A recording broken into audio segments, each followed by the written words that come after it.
जो सारा हिंदुस्तान का नौजवान का धड़कन, देश का भविष्य,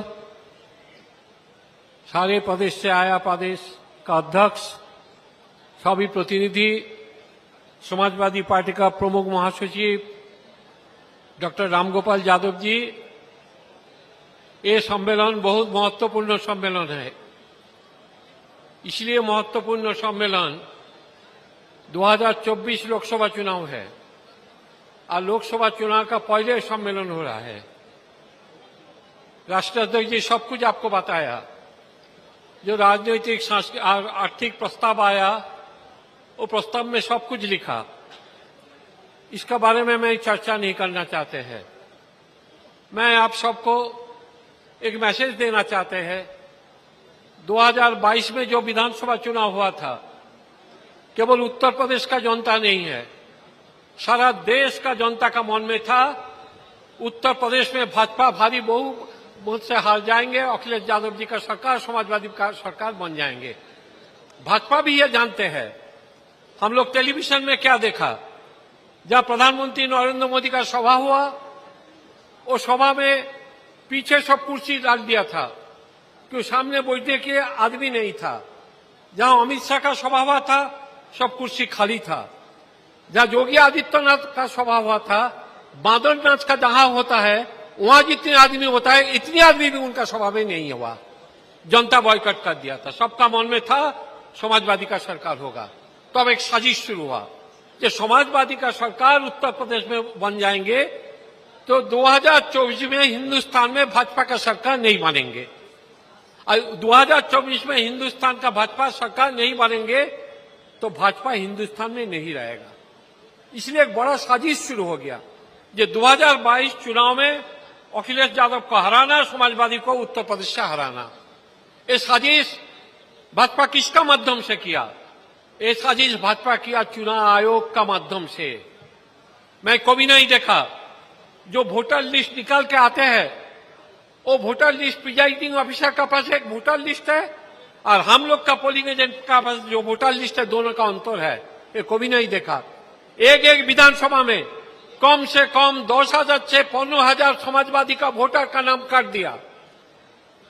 ईवीएम मशीन में जब चुनाव होता है, अंत में देखा जाता है उनका जो बैटरी डाउन हो जाते हैं। बहुत जगह में ईवीएम मशीन चुनाव के बाद देखा जाएगा जहां थे 90%, वही 90% है, डाउन नहीं हुआ। और तो ईवीएम मशीन को बदल दिया। बनारस में क्या हुआ था, पार्टी का कार्यकर्ता सब ईवीएम मशीन घेर लिया था और जब ईवीएम मशीन घेर लिया, आंदोलन हुआ, तो वहां का जो एडीएम उसको सस्पेंड कर दिया था। क्यों सस्पेंड किया?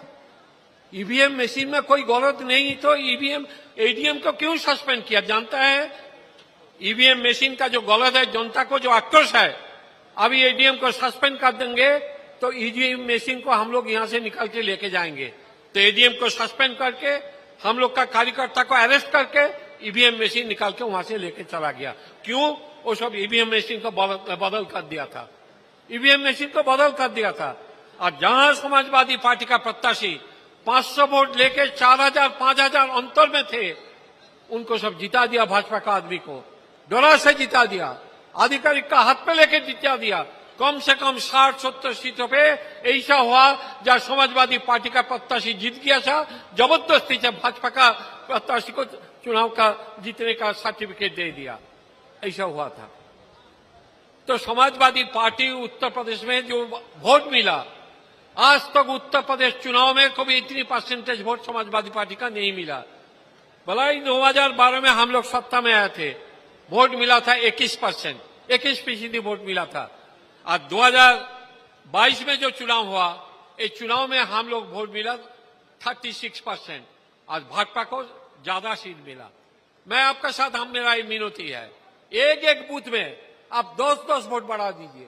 जो वोट हम लोग को विधानसभा में मिला, एक बूथ में आप सब कार्यकर्ता 10-10 वोट बढ़ा दीजिए और 10 वोट बढ़ जाएगा। हम लोग समाजवादी यहां से 80 लोकसभा सीट से कम 50 सीट लेके यहां से आ जाएंगे। एक चर्चा चल रहा है, क्या 2024 में जो लोकसभा चुनाव होगा, भाजपा भारी बहुमत से सत्ता में आ जाएंगे। अरे कहां से सत्ता में आएगा?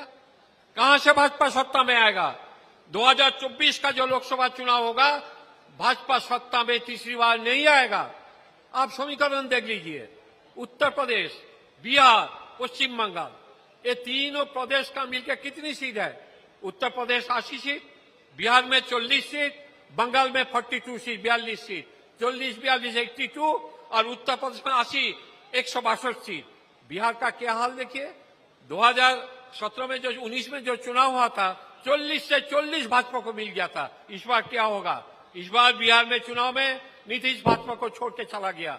नीतीश, तेजस्वी, कांग्रेस, सीपीएम, नक्सल एकजुट हो गया। 2 से 3 सीट मिलना भाजपा का बहुत मुश्किल है। बिहार से भाजपा खत्म हो जाएगा। 2019 में बंगाल से भाजपा को मिला था 42 से 18 सीट। इस बार जो चुनाव होगा, मैं आपको जानकारी दे देता हूं, 4 से 5 सीट मैक्सिमम भाजपा को मिलेगा, इससे ज्यादा सीट नहीं मिलेगा। दक्षिण भारत देखिए, पूरा भाजपा साफ है।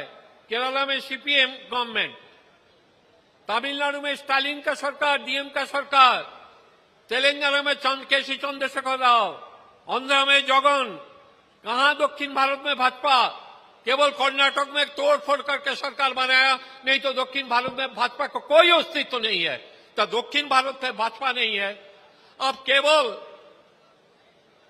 उत्तर प्रदेश, जो राष्ट्रपति जी बताया, आपका पास आह्वान किया, केवल उत्तर प्रदेश इस सरकार को गिरा सकता है।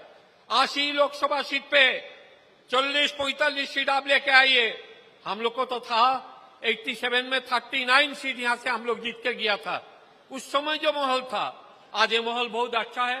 अखिलेश जी का ऊपर जो विश्वास है जनता का, हिंदुस्तान का जनता, उत्तर प्रदेश का जनता का जो विश्वास है, इतनी बेदाग चेहरा है, इतनी कर्मठ मुख्यमंत्री है, इतनी विकासशील चिंता है, कोई देश का नेता का पास ये सब नहीं है जो अखिलेश जी का पास है।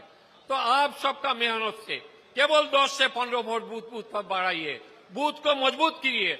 मैं चुनाव का समय जो बूथ संगठन समीक्षा के लिए 150 विधानसभा में गया, देखा केवल बूथ हम लोग का मजबूत नहीं है, जनता हम लोग का साथ में है।